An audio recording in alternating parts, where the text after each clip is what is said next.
আসসালামু আলাইকুম। আমন্ত্রণ বাংলা ভিশন সংবাদে আপনাদের সাথে আছে আমি রেজওয়ানা ইলকিস। শুরুতেই বিআরবি কেবল সংবাদ শিরোনাম। গণমাধ্যম এখন যে কোনো সময় চেয়ে স্বাধীন, দুর্নীতিকে ধামাচাপা দেয় না সরকার, দাবি প্রধানমন্ত্রীর। ডিআরইউ এর রজত জয়ন্তী। গণমাধ্যমের কণ্ঠরোধ করছে সরকার, তাদের ক্ষমতায় টিকে থাকার হাতিয়ার নির্বাচন কমিশন, মির্জা ফখরুলের অভিযোগ। আরও 23 জন সহ দেশে করোনায় 5,803 মৃত্যু। সরকারি বেসরকারি প্রতিষ্ঠানে মাস্ক ছাড়া প্রবেশ নিষেধ, নির্দেশনা মন্ত্রিসভার। দুর্গাপূজার মহানবমীতে দেবীর কাছে করোনা মহামারী থেকে মুক্তির আরাধনা, কাল বিসর্জনের প্রস্তুতি ভক্তদের।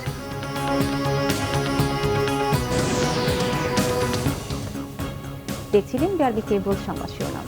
এবার বিস্তারিত। দায়িত্বশীলতার পাশাপাশি দেশপ্রেমে উদ্বুদ্ধ হয়ে কাজ করতে সাংবাদিকদের প্রতি আহ্বান জানিয়েছেন প্রধানমন্ত্রী শেখ হাসিনা। রাজধানীতে ঢাকা রিপোর্টার্স ইউনিটির রজত জয়ন্তীর অনুষ্ঠান উদ্বোধন করে তিনি বলেন, সাংবাদিকরা সমাজের দর্পণ, তবে তা যেন হলুদ সাংবাদিকতায় পরিণত না হয়। দুর্নীতি কিংবা অন্যায় হলে সে যেই হোক ছাড় পাচ্ছে না বলেও জানান প্রধানমন্ত্রী। ঢাকা রিপোর্টার্স ইউনিটি ডিআরইউ এর 25তম প্রতিষ্ঠাবার্ষিকীর অনুষ্ঠানে গণভবন থেকে ভিডিও কনফারেন্সে যুক্ত হয়ে প্রধানমন্ত্রী শেখ হাসিনা বলেন, বাংলাদেশের স্বাধীনতাকে ব্যর্থ করতে 75 পরবর্তী সরকারগুলো কাজ করেছে। সে কারণে তারা দেশের উন্নয়ন করেনি। গত 11 বছরে দারিদ্র্যের হার 40 থেকে 20% নামিয়ে আনতে সক্ষম হয়েছে সরকার। সাংবাদিকতার বিষয়ে বলতে গিয়ে প্রধানমন্ত্রী নিজেকে এ পরিবারের সদস্য হিসেবে উল্লেখ করেন।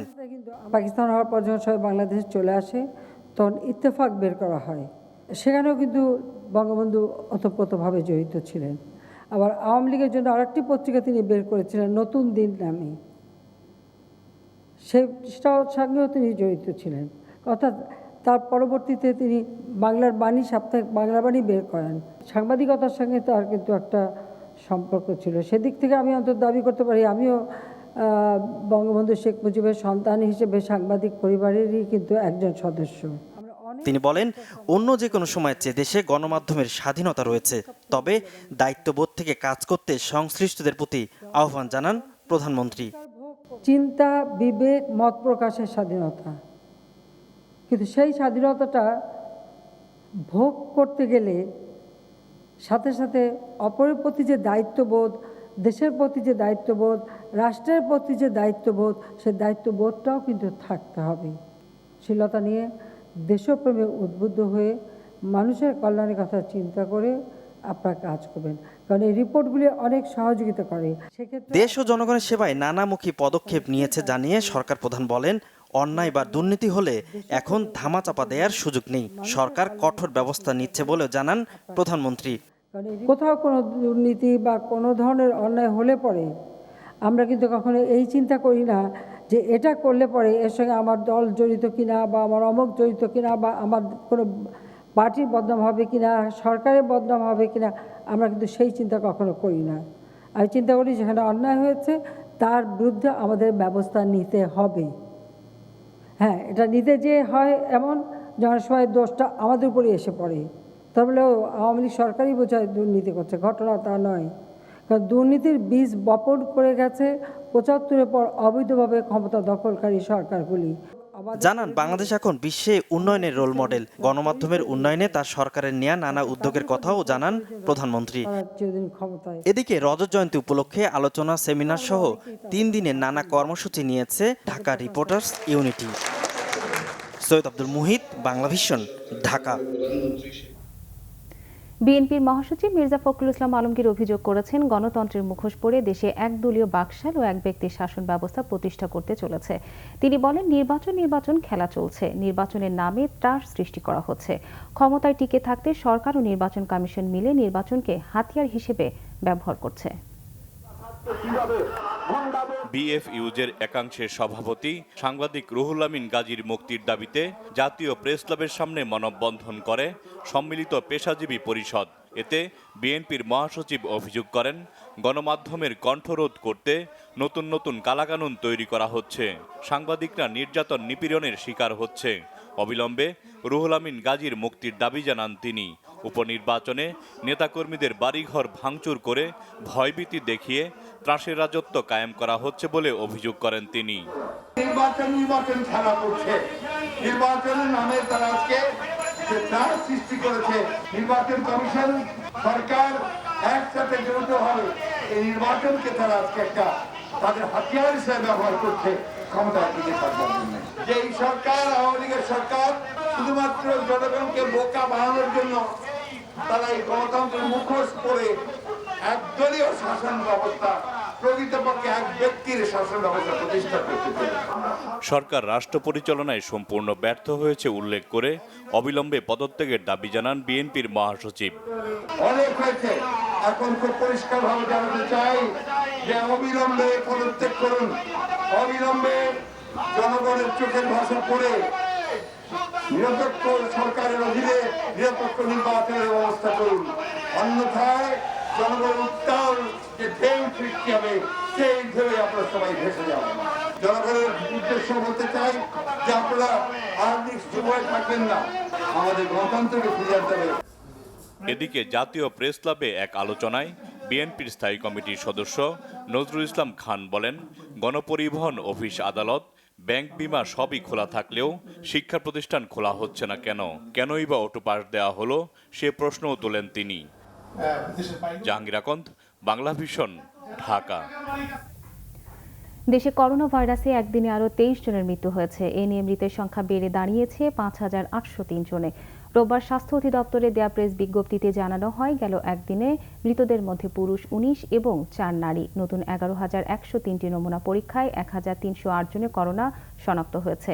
এ নিয়ে দেশে মোট আক্রান্ত 3,98,815 জন। নতুন 1,544 জন সহ মোট সুস্থ হয়েছে 3,15,107 জন। মৃত্যুর হার 1.46, শনাক্তের হার 11.78 এবং সুস্থতার হার 79.01%। সরকারি বেসরকারি প্রতিষ্ঠানে মাস্ক ছাড়া প্রবেশ নিষিদ্ধ করে নির্দেশনা দিয়েছে মন্ত্রিসভা। মাস্ক ছাড়া ঢুকলে সেবা না দিতেও নির্দেশনা দেওয়া হয়েছে। মন্ত্রিসভার বৈঠক শেষে সংবাদ সম্মেলনে তথ্য জানিয়েছেন মন্ত্রিপরিষদ সচিব খন্দকার আনোয়ারুল ইসলাম। গণভবন থেকে প্রধানমন্ত্রী শেখ হাসিনা ভার্চুয়ালি মন্ত্রিসভার বৈঠকে সভাপতিত্ব করেন। বৈঠক শেষে মন্ত্রিপরিষদ সচিব জানান, হাট, বাজার, শপিং মল, সামাজিক বা ধর্মীয় যে কোনো অনুষ্ঠানে অবশ্যই মাস্ক পরতে হবে। তিনি জানান, করোনার ভ্যাকসিন চীনের সিনোভ্যাকের অনুমোদন এখনও আছে। অক্সফোর্ডের ভ্যাকসিনের ব্যাপারেও অগ্রগতি আছে বলে জানান মন্ত্রিপরিষদ সচিব। নারী ও শিশু নির্যাতন দমন আইনের খসড়া চূড়ান্ত অনুমোদন দিয়েছে মন্ত্রিসভা।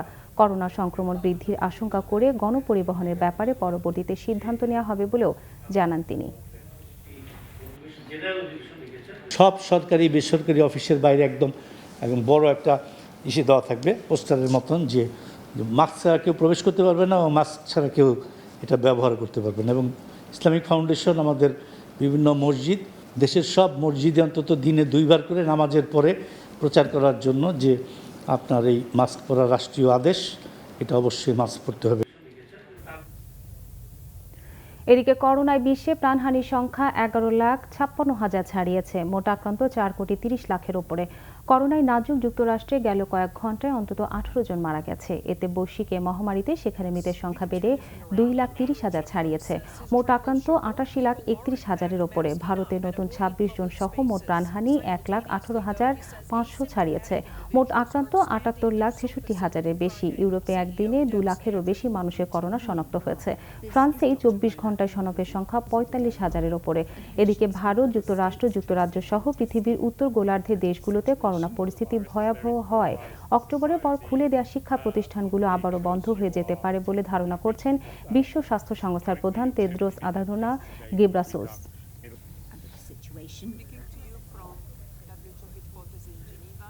Too many countries are seeing an exponential increase in cases. নারী নির্যাতনকারীদের জন্য আওয়ামী লীগের দরজা চিরদিনের মতো বন্ধ, মন্তব্য করেছেন দলের সাধারণ সম্পাদক ওবায়দুল কাদের। বাসভবন থেকে ভিডিও কনফারেন্সের মাধ্যমে নোয়াখালীর বসুরহাট ও কবিরহাটে সনাতন ধর্মাবলম্বীদের সাথে শারদীয় দুর্গা উৎসবের শুভেচ্ছা বিনিময়ের সময় তিনি এই মন্তব্য করেন। ওবায়দুল কাদের বলেন, দলীয় পরিচয় কোনো অপরাধীর আত্মরক্ষার ঢাল হতে পারে না। অপরাধীর পরিচয় তার অপরাধী। গুজবে বিভ্রান্ত হয়ে কোনো ধরনের উস্কানিমূলক পোস্ট ফেসবুকে না দেওয়ার আহ্বান জানান তিনি। নোয়াখালীতে বিভিন্ন উন্নয়নের কাজ চলমান আছে উল্লেখ করে আওয়ামী লীগ সাধারণ সম্পাদক বলেন, এখনও যেসব কাজ বাকি আছে বর্তমান সরকারের আমলেই তা শেষ করা হবে। নির্বাচনে প্রতিশ্রুতি অনুযায়ী শিক্ষিত বেকারদের কর্মসংস্থানের জন্য সবকিছু করার আশ্বাস দেন ওবায়দুল কাদের। ধর্ষণ, নারী নির্যাতনের সঙ্গে আমার এলাকার যদি আমার পার্টির পরিচয়ে কেউ জড়িত হয়, তার জন্য আওয়ামী লীগ থেকে তাকে শুধু বের করা হবে না, আওয়ামী লীগের দরজা চিরতরে বন্ধ হয়ে যাবে। সনাতন নোয়াখালী বেগমগঞ্জে অস্ত্রের ভয় দেখিয়ে কিশোরীকে ধর্ষণের অভিযোগে ছাত্রলীগ নেতা সুমনকে গ্রেফতার করেছে পুলিশ। শনিবার রাতে পৌর এলাকা থেকে ছাত্রলীগ নেতা সুমনকে গ্রেফতার করা হয়। পুলিশ জানায়, শুক্রবার রাতে উপজেলার চৌমোহনীতে বসত ঘরের দরজা ভেঙে অস্ত্রের ভয় দেখিয়ে কিশোরীকে নির্যাতন করে ছাত্রলীগ নেতা সুমন। এ ঘটনায় শনিবার রাতে বেগমগঞ্জ থানায় মামলা করে নির্যাতিতার বাবা। পরে অভিযুক্ত সুমনকে গ্রেফতার করে পুলিশ।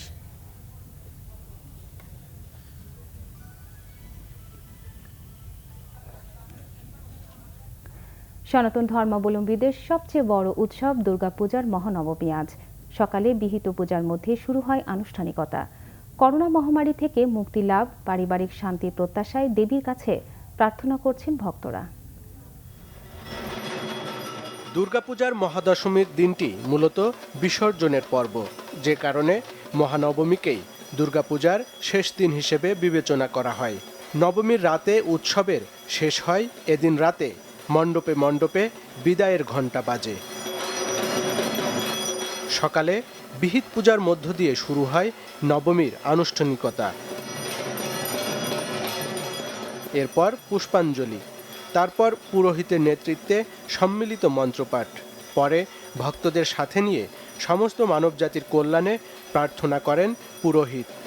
আকুল আবেদন, মা যেন এই করোনার বিভীষণ থেকে আমাদের দেশ ও জাতি তথা পৃথিবীর সকলকে মা রক্ষা করেন। আমাদের ফ্যামিলি, আমাদের আশেপাশে যারা আত্মীয় স্বজন যারা আছেন, সবাই যেন রোগ মুক্তি হয় এবং স্বাবলম্বী হয়, পৃথিবী শান্তি লাভ করুক, এইটাই মায়ের কাছে মূল প্রার্থনা। এবারের দুর্গাপূজা এসেছে বিশেষ একটি পরিস্থিতির মধ্যে, যখন পুরো পৃথিবী করোনার থাবায় বিপর্যস্ত, যে কারণে উৎসবের অনেক কিছু সীমিত করতে হয়েছে। অধিক লোক সমাগম নিষেধ করা হয়েছে। এই পরিস্থিতি যেন কেটে যায়, সেই প্রার্থনা করেছেন ভক্তরা। স্বামী সন্তান নিয়ে সুখে শান্তিতে থাকতে পারি, পূর্ণভাবে যেন পুজোটা হয়। এবার শুধু আমরা আরাধনা করছি পৃথিবীকে মা যেন মঙ্গল করে দেখ। কোভিড-19 থেকে এইভাবে আমরা যাতে নিরসন হতে পারি এবং যাতে আবার সুন্দরভাবে সুষ্ঠুভাবে আমাদের পড়াশোনা চালিয়ে যেতে পারি। সোমবার প্রতিমা বিসর্জনের মধ্য দিয়ে শেষ হবে এবারের দুর্গাপুজো। করোনার কারণে বিজয়া দশমীর শোভাযাত্রাও নিষিদ্ধ করা হয়েছে এবার। আরিফুল হক, বাংলা ভিশন, ঢাকা।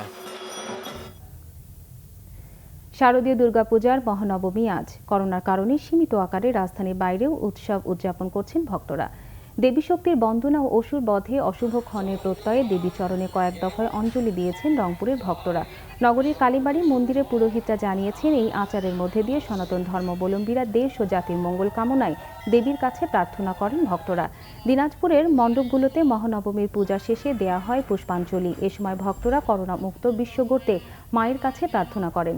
এদিকে গোপালগঞ্জের 5 উপজেলার 1198টি মণ্ডপে চলছে পূজার আনুষ্ঠানিকতা। নেত্রকোনা, পটুয়াখালী ও ঝালকাঠি সহ দেশজুড়ে উদযাপিত হচ্ছে শারদীয় দুর্গাপূজা।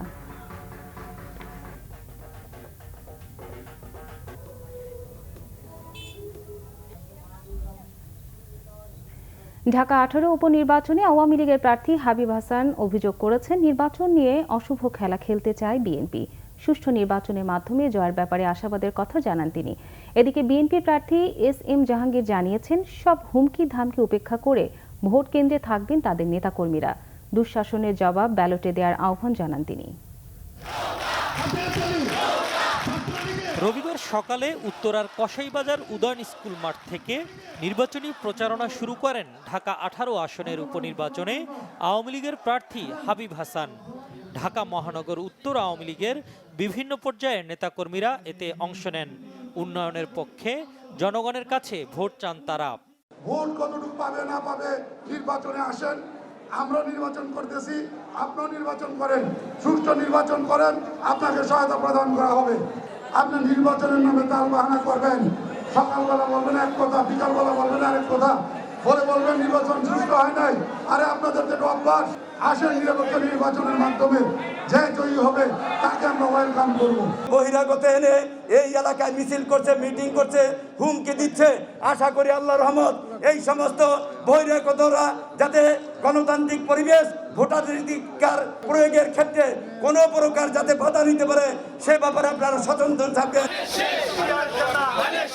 এদিকে উত্তরখান আটিবাজার এলাকা থেকে গণসংযোগ শুরু করেন বিএনপির প্রার্থী SM জাহাঙ্গীর।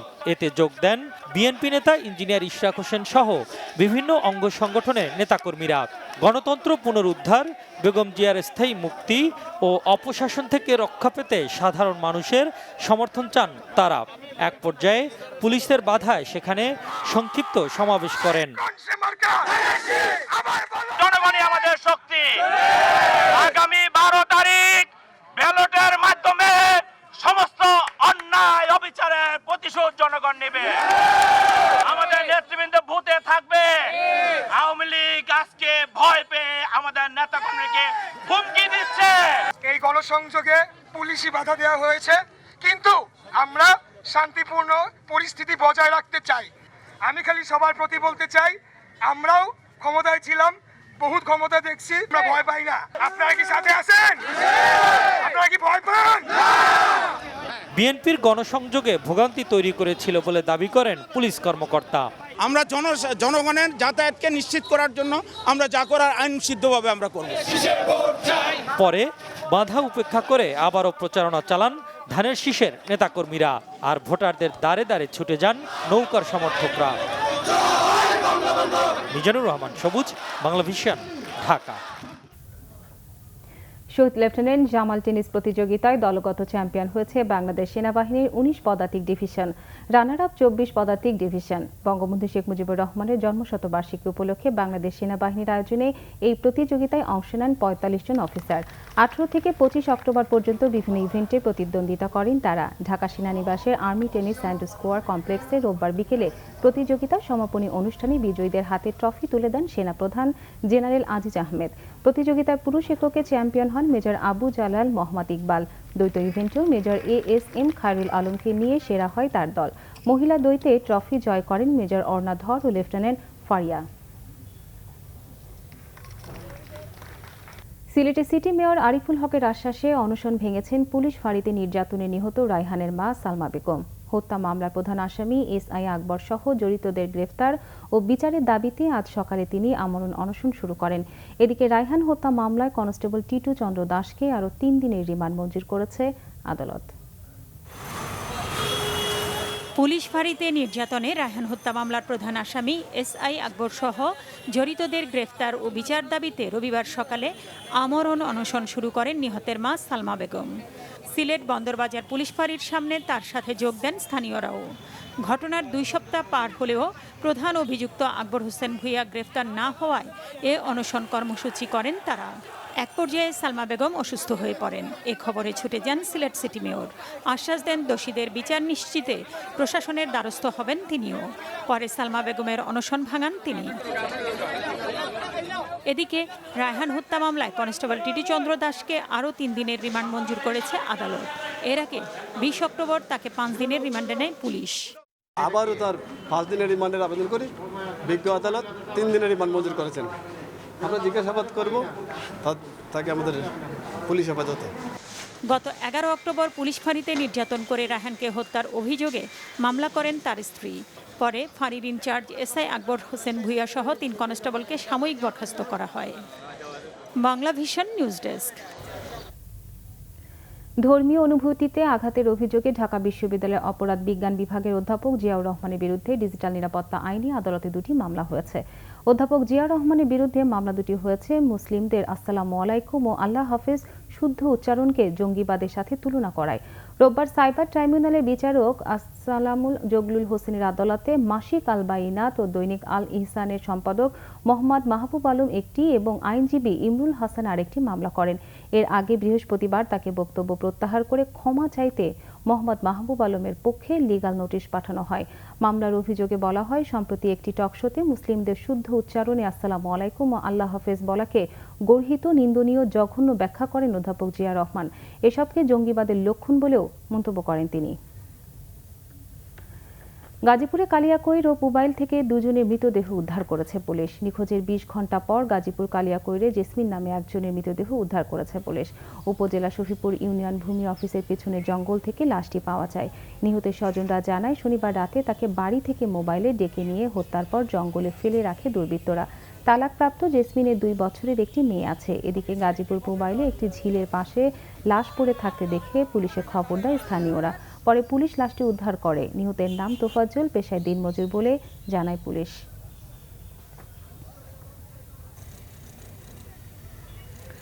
মুন্সিগঞ্জের মাওয়া প্রান্তে পদ্মা সেতু ৩৪তম স্প্যান বসানো হয়েছে। এতে দৃশ্যমান হল সেতুর ৫,১০০ মিটার। মুন্সিগঞ্জের মাওয়া প্রান্তে ৭ ও ৮ নম্বর পিলারের ওপর স্থাপন হয়েছে স্প্যানটি। নদীতে তীব্র স্রোত থাকায় দীর্ঘ ৪ মাস কোনো স্প্যান বসানো সম্ভব হয়নি। স্রোতের তীব্রতা কমে আসায় ১১ ও ১৯ অক্টোবর মাওয়া প্রান্তে আরও ২টি স্প্যান বসানো হয়। ৪২টি পিলারের ওপর ভর করে ৪১টি স্প্যানের ওপর নির্মিত হবে ৬.১৫ কিলোমিটারের পদ্মা বহুমুখী সেতু। ৩৪তম স্প্যান বসায় বাকি রইল আর মাত্র ৭টি স্প্যান। চলতি মাসে আরেকটি স্প্যান বসানোর কথা রয়েছে।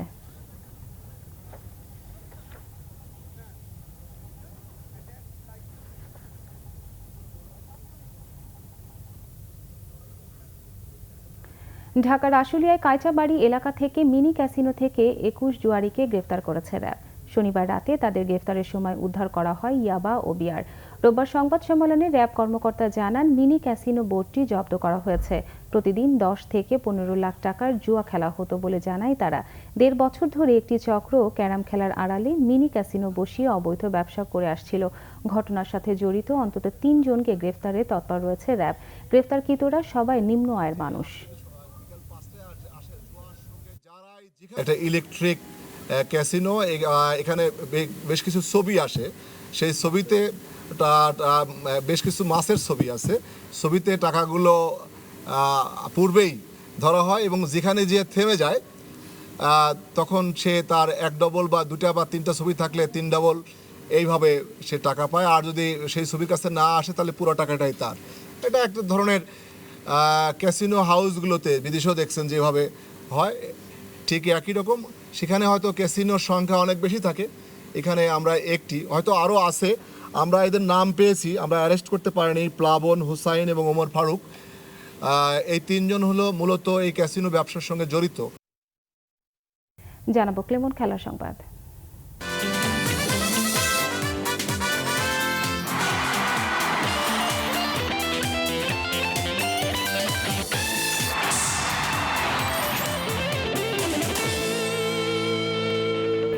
ক্রিকেট। বিসিবি প্রেসিডেন্ট কাপ ক্রিকেটের ফাইনালে নাজমুল হোসেন শান্ত একাদশকে ৭ উইকেটে হারিয়ে চ্যাম্পিয়ন হয়েছে মাহমুদুল্লাহ একাদশ।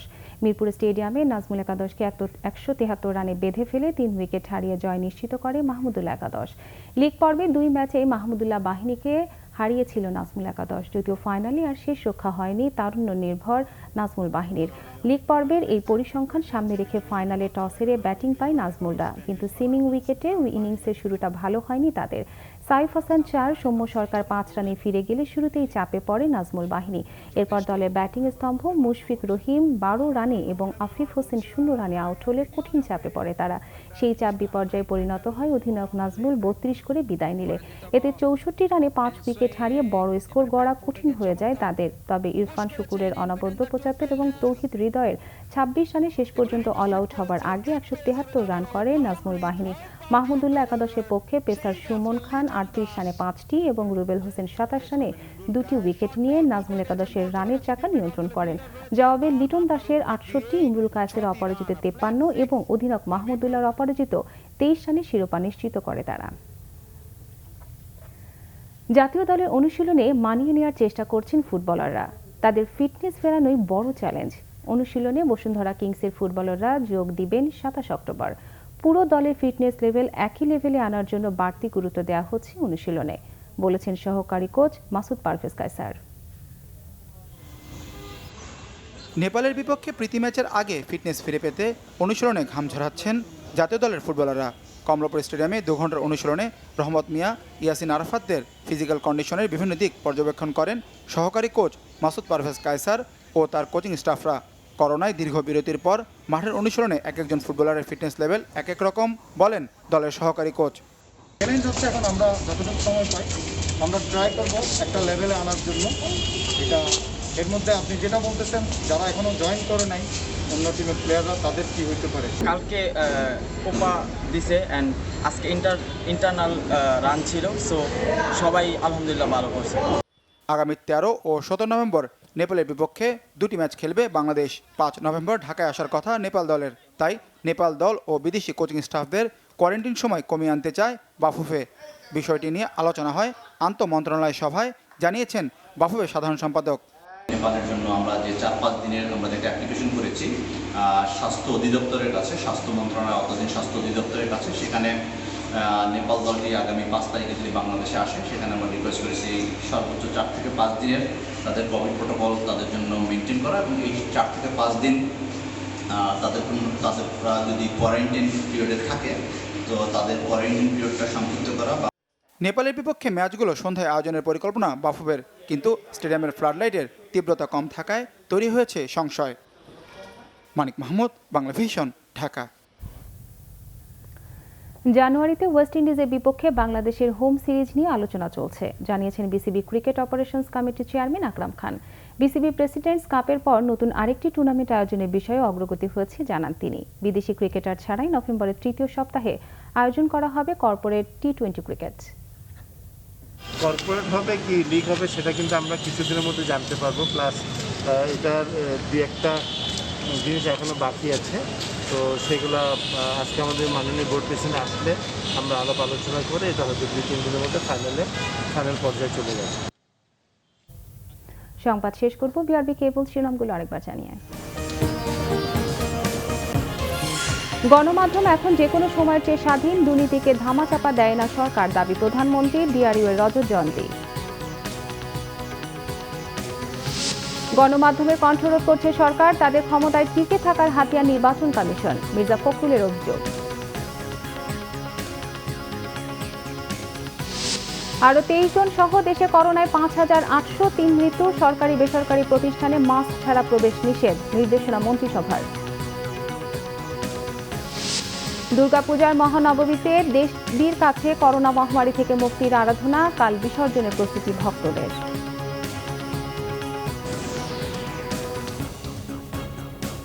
এই ছিল এখনকার মতো, পরের সংবাদ রাত 10:30টায় দেখার আমন্ত্রণ রইল। এছাড়া বাংলাভিশন সংবাদ ও সংবাদ সংশ্লিষ্ট অনুষ্ঠান দেখতে লগ ইন করুন facebook.com/বাংলাভিশন এবং সাবস্ক্রাইব করুন youtube.com/বাংলাভিশন নিউজে।